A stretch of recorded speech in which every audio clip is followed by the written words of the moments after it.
Evangelho de Marcos, capítulo 6.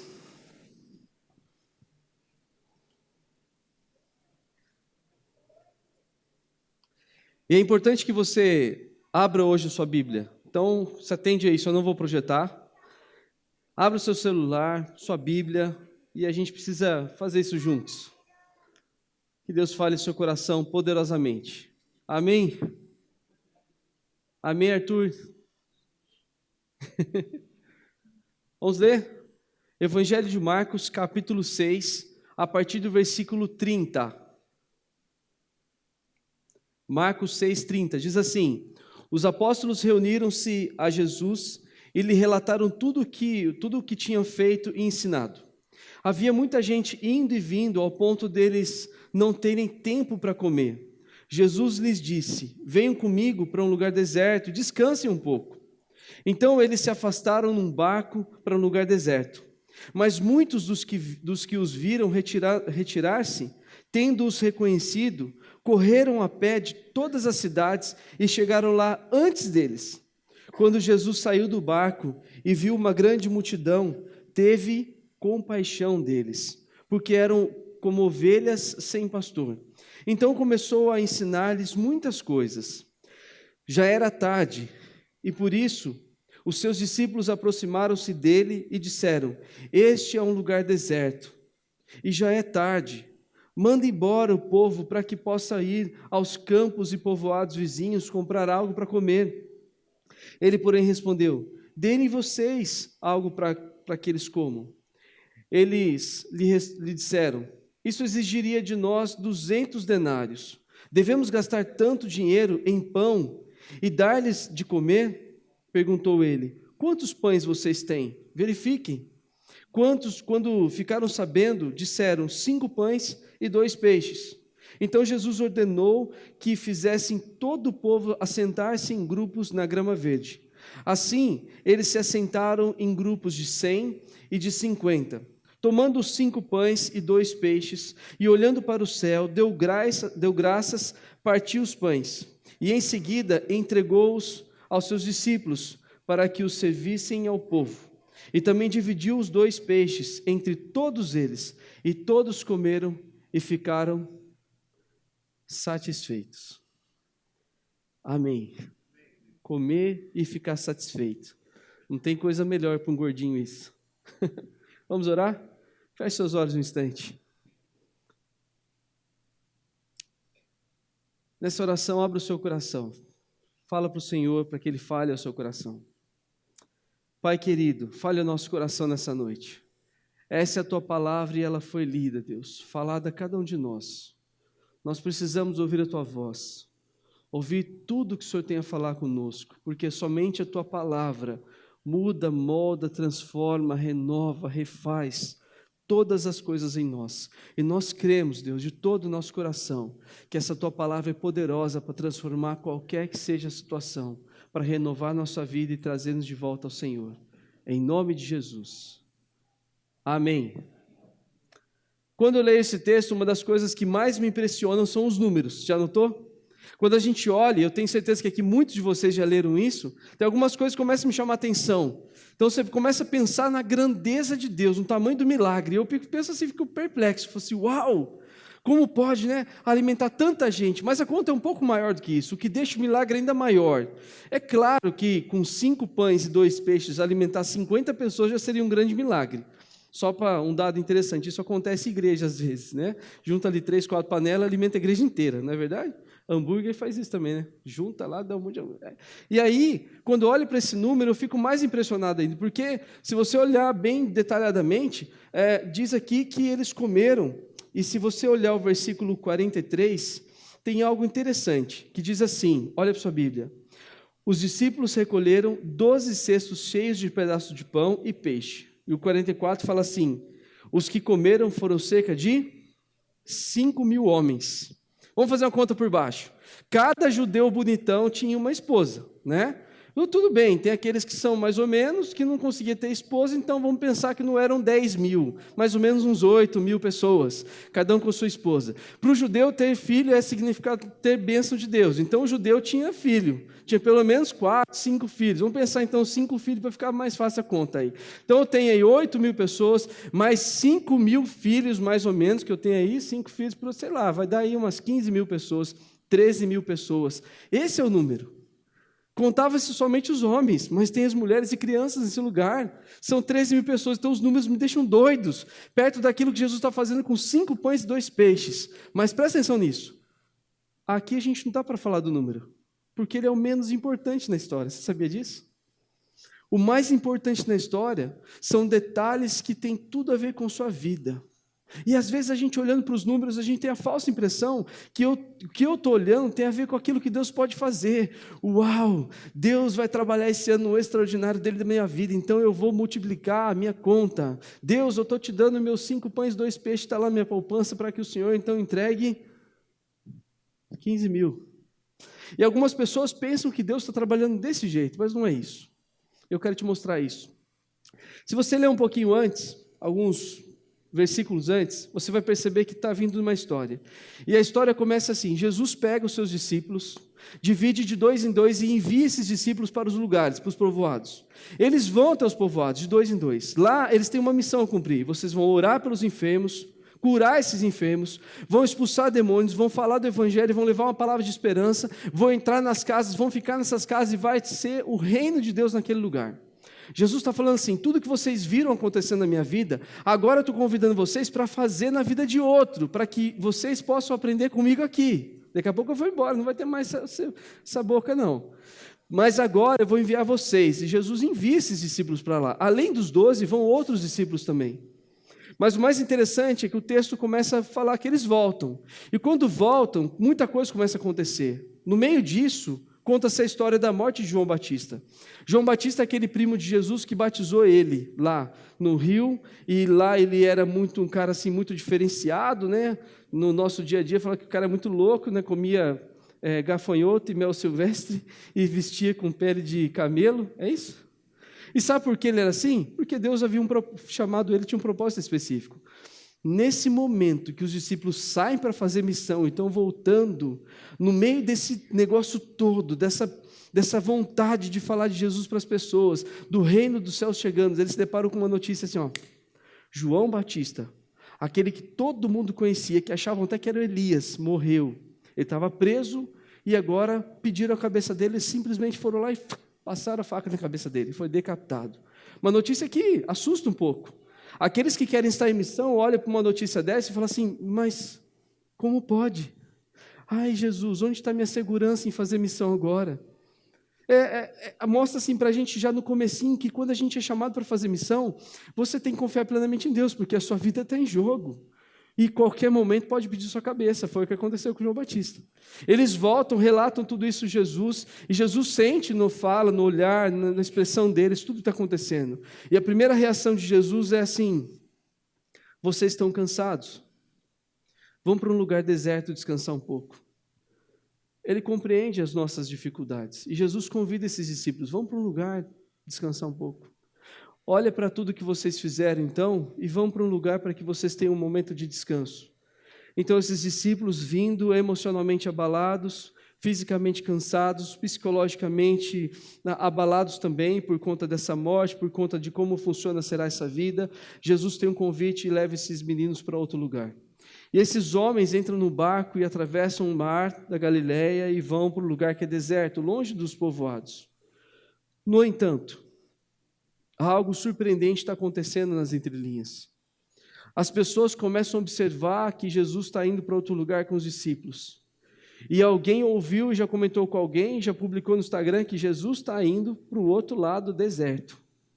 E as pessoas cheias de necessidades, de desejos, de carências emocionais, afetivas, espirituais, começam a correr de todos os lados.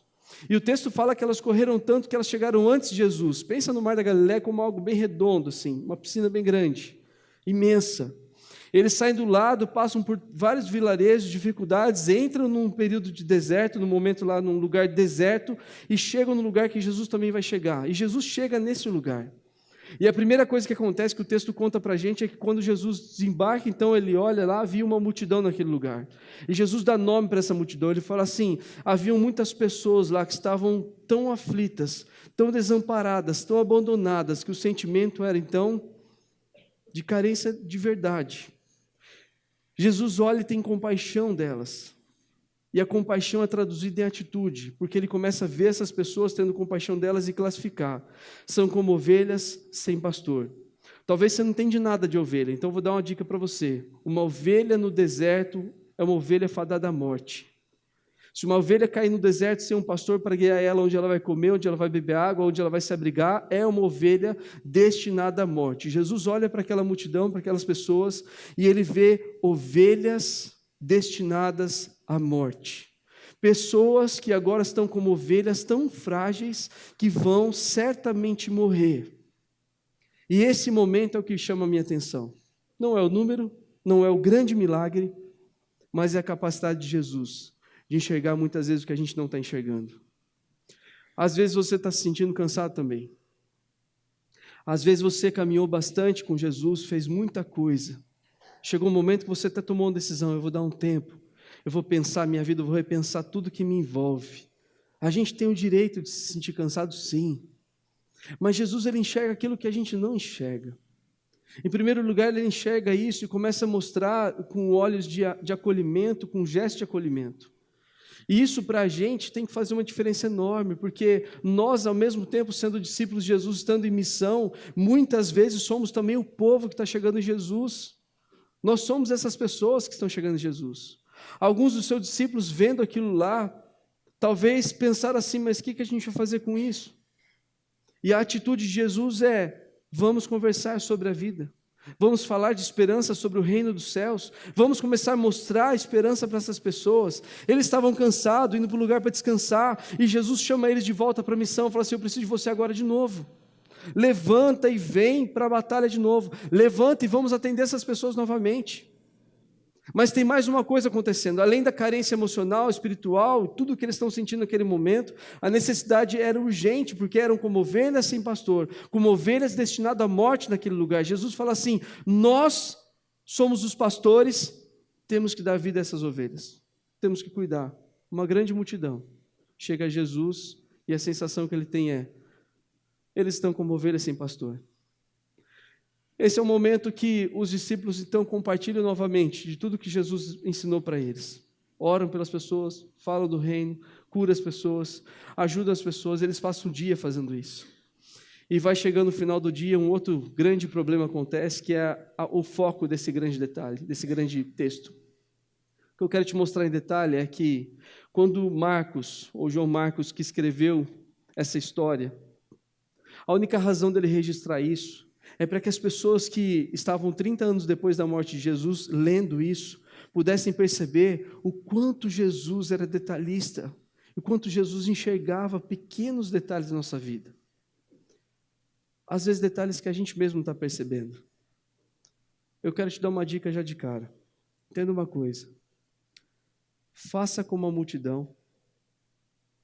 Busque Jesus desesperadamente.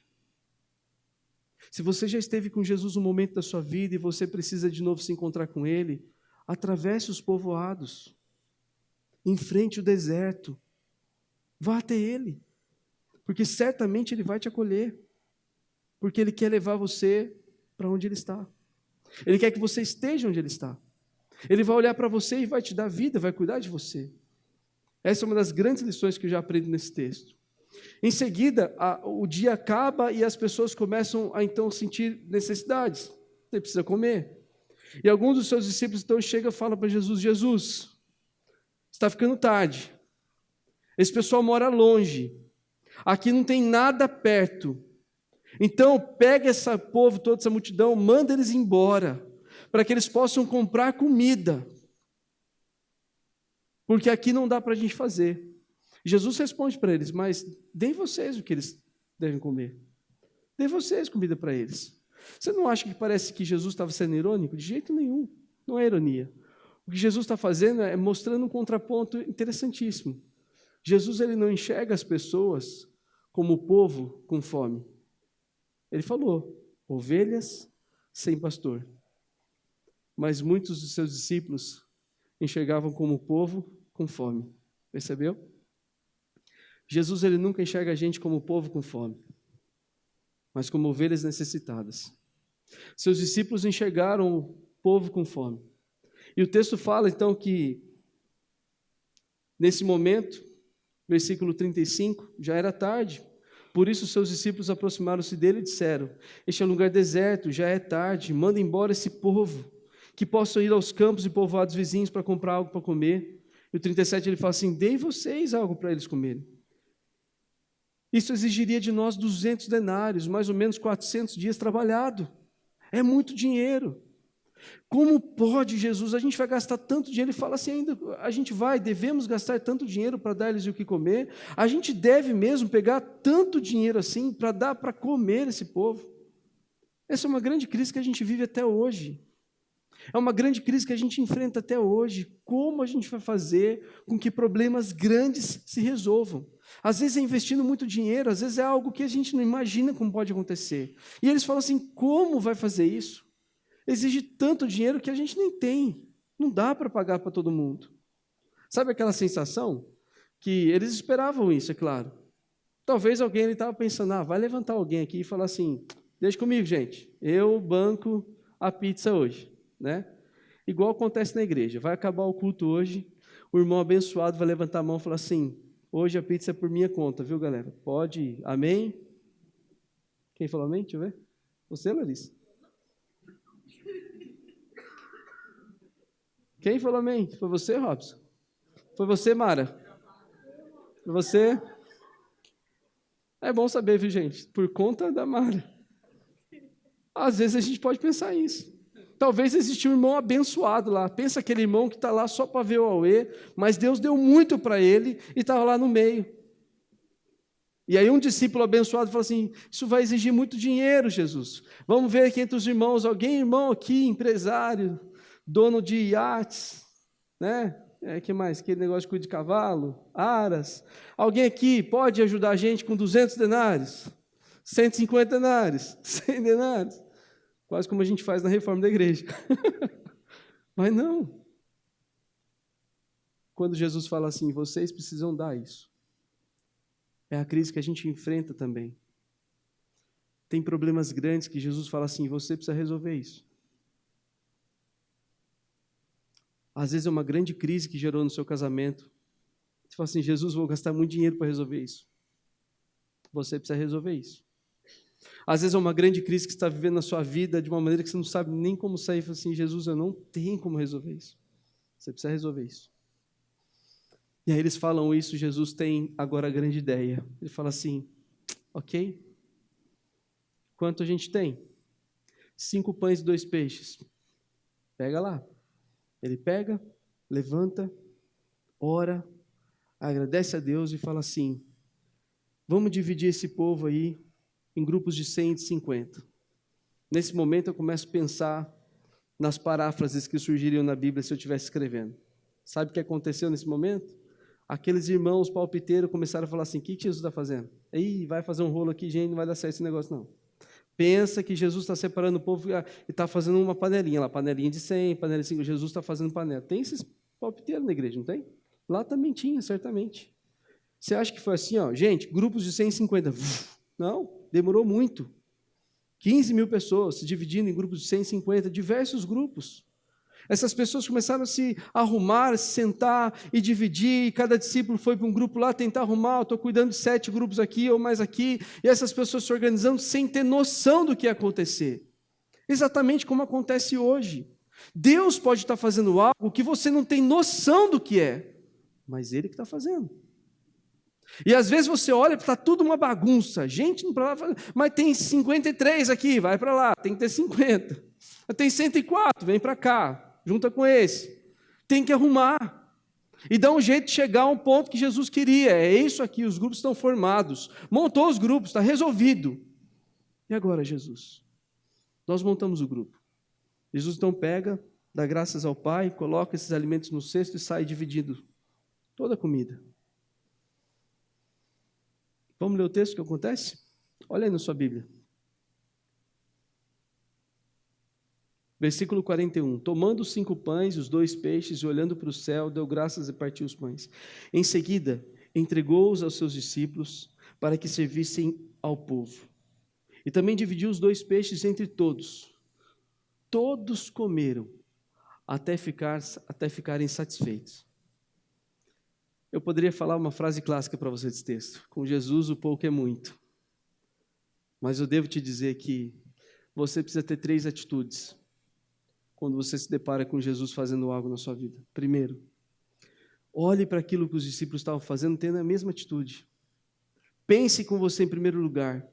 Tem problema da minha vida, tem situação que eu enfrento, que eu não tenho todas as respostas. Entenda isso.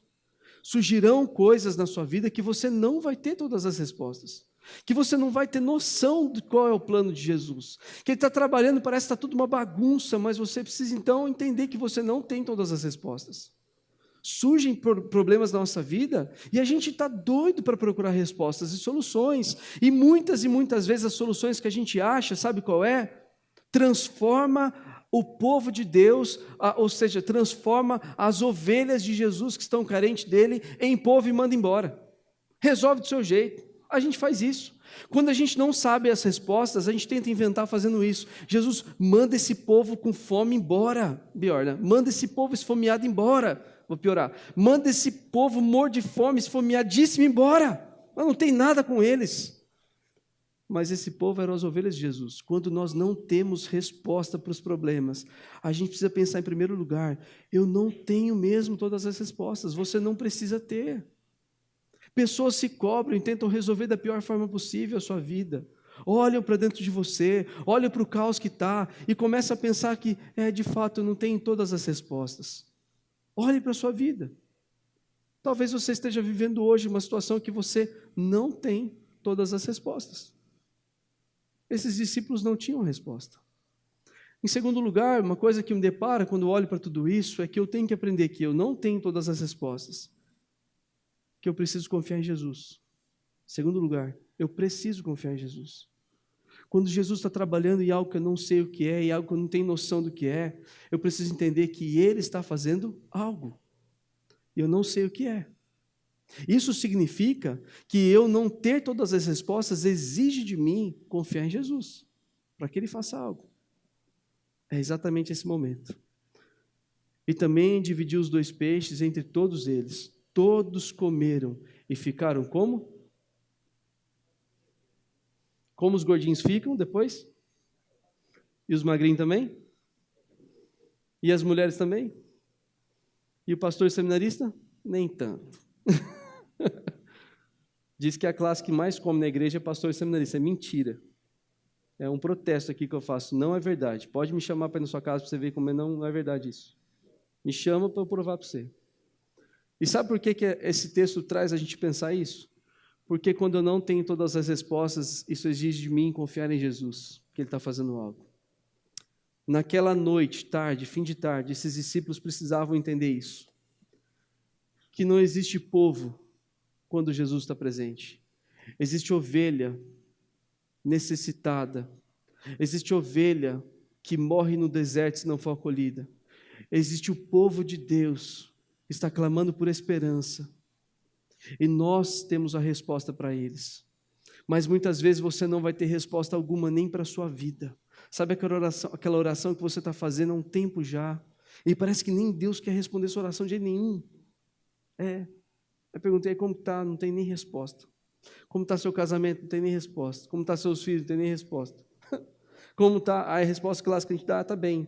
E quando você tem que resolver, você às vezes fala assim, manda o povo embora. Notou? Mas tem algo acontecendo além disso. Versículo 43 traz uma graça sobre nós irresistível. O 43 fala assim, e os discípulos recolheram 12 cestos cheios de pedaços de pão e peixe. O grande segredo desse texto, na teologia a gente chama isso de chave hermenêutica, está exatamente nesse ponto. Discípulos que foram enviados em missão para um lugar, que precisaram confiar em Jesus lá, que precisaram acreditar que Jesus estaria com eles lá naquele lugar, mesmo não estando fisicamente presente, que tudo que Jesus ensinou seria suportado naquele momento, voltam dessa missão, com uma notícia triste de que João, então, havia morrido, entra no barco para descansar e não tem descanso nenhum quando está em missão, chega num lugar deserto, sem ter o que comer até para eles, porque 5 pães e 2 peixes não daria para os 12 de jeito nenhum, e agora acha algo que vai acontecer, e o texto fala assim, os discípulos recolheram 12 cestos cheios de pães e peixe, 1 cesto para cada um. Isso me faz pensar em terceira coisa, Deus é o dono da história. Ele que determina como vai terminar a minha história. Discípulos cansados e com fome são convidados por Jesus a trabalhar um pouco mais, a confiar nele que o processo ele estava cuidando, a não exigir dele respostas alguma, porque Jesus ia cuidar da situação, para no final Deus falar assim, eu tenho a história na minha mão. Olha para mim um instante. Talvez seja essa a história do seu casamento hoje. Você tentou bastante. Chegou ao ponto de você falar assim, Jesus, eu não tenho paciência nenhuma mais. Minha paciência está resultando em 5 pães e 2 peixes para 5.000 pessoas, para 15.000 pessoas. Não é nada. Talvez seja essa a sua situação hoje, frente às necessidades que você tem com seus filhos. Eu tentei criar, eu fiz tudo o que eu pude, mas parece que agora eu não tenho mais o que fazer. Talvez seja essa a sua situação diante até do próprio Deus. Parece, Senhor, eu orei, eu busquei, eu tentei fazer, mas parece que agora eu vivo numa situação espiritual tão terrível que eu não consigo mais me ver do jeito que eu via antes. E se você precisar entregar alguma coisa para Deus hoje, você não tem nem 5 pães e 2 peixes. Talvez seja a nossa situação hoje, se a gente pensar como crentes, que a gente passou um ano, e se Jesus estivesse passando, se o próprio Deus estivesse passando e falar assim, quais são os seus frutos? Para a gente poder alimentar essas pessoas, a resposta seria, eu não tenho nem 5 pães e 2 peixes. Talvez a nossa vida seja reflexo de uma tentativa de dar resposta a todas as coisas, de viver segundo os nossos padrões, os nossos paradigmas. Talvez o reflexo da nossa vida hoje seja exatamente esse, de viver a partir daquilo que eu quero que aconteça para mim, de viver a partir daquilo que o reino tem que ser para me servir. E você não entendeu nada, que discípulo de Jesus está o tempo todo em missão, e no final Deus é que coloca na sua vida algo. O que João Marcos está fazendo nesse evangelho, é falando exatamente isso. Pessoas que leram esse texto 30 anos depois do acontecido de fato, viviam uma crise terrível de perseguição, viviam uma crise terrível de um momento histórico maldito, em que cristãos morriam lá somente para a pessoa ver ele pegando fogo. Situações então que esses cristãos precisavam se pegar alguma coisa numa verdade, e a verdade que eles se apegavam é, todo aquele que é chamado por Jesus não precisa ter resposta do que está acontecendo. Basta confiar em Jesus, porque Deus tem o controle da história. E no final Ele nos alimenta, nos dá descanso, nos dá conforto. Talvez pode ser essa a sua história também. Chegou um ponto de olhar para a sua vida e falar assim, eu não aguento mais. Eu não tenho como alimentar mais isso. Essa situação já deu. Talvez seja a sua história quando você olhar para a sua vida num todo e pensar assim, quantas vezes eu fui chamado por Jesus? E eu olhei o povo dele como povo e não como ovelha sem pastor. Se dependesse de mim, eu abandonaria essas pessoas no deserto, iria embora. Mas essa é uma noite de diferença. Quando a gente lê o versículo 44, que os que comeram foram cerca de 5.000 homens, escrito propositalmente, é para trazer à sua memória que Jesus faz virar grande aquilo que para a gente não é quase nada. Se a sua esperança no casamento está desse tamanho, leia o versículo 44. Jesus faz virar grande aquilo que aparentemente não era nada. Se a sua paciência com seus filhos, sua sabedoria, aquilo que você mais precisa está desse tamanho, lembre-se que Jesus faz virar grande aquilo que não é quase nada nas suas mãos. Se você está passando uma crise terrível, espiritual, e parece que não tem nem força para orar, entrega o pouco que você tem, porque esse pouco nas mãos de Jesus, Ele faz virar grande. E você começa a ser parte da história daqueles que presenciaram o milagre. Olha para mim um instante. E principalmente, quando você entrega a sua vida para o reino, aparentemente não é nada, gente. Tem um mundo inteiro para ser ganho, que seria só você a mais. Mas se você entrar, Jesus vai chamar você para fazer o povo dele ser grande e amparar as ovelhas que estão perdidas. E você vai ser parte disso. Mas talvez você fale assim, mas pastor, eu me sinto o povo que está lá no deserto, precisando de uma comida, precisando de alguma coisa, precisando que Jesus faça um milagre, que qualquer coisa aconteça. Entenda uma coisa, todo o povo que foi para o deserto passou por 3 fases. A primeira fase, saia de onde você está e vai ao encontro de Jesus. Segunda fase, espere algo que vem dele. E antes de vir pão, antes de vir aquilo que você está pedindo, ele falou sobre vida eterna. Ele falou sobre esperança, ele falou sobre mudança de atitude, mudança de vida. Foi esse o período que eles passaram. Mas Marcos só registrou o finalzinho dele. E no final, o pão chega, o alimento chega, você vai sair de lá satisfeito, com seu coração em paz, com sua vida preenchida e cheio de esperança. É isso que o encontro com Jesus faz. Me enche de esperança. Eu quero convidar você a orar comigo, para que você seja cheio de esperança também.